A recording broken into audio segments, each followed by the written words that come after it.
আপনারা যদি তাড়াতাড়ি খেয়ে ফেলেন কয়েকদিনের মধ্যে, ধরুন 10-15 দিনের মধ্যে খেয়ে ফেলেন, তাহলে নর্মাল ফ্রিজে রেখে খেতে পারবেন। আর যদি মনে করেন অনেক দিন রেখে খাবেন, তাহলে ভিনেগার ভিনেগার দিবেন। ভিনেগার দিলে রাখলে আপনি একটু রোদের মধ্যে দিয়ে, ভিনেগার দিয়ে একটু রোদের মধ্যে দিয়ে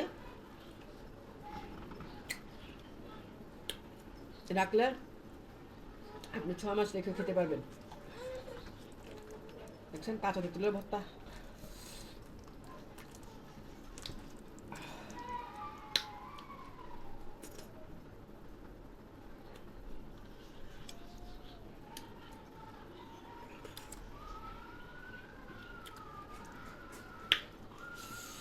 এখন মনে হয় যেন মধু, দেখছেন, মানে মধু হচ্ছে মিষ্টি, এটা হচ্ছে টক।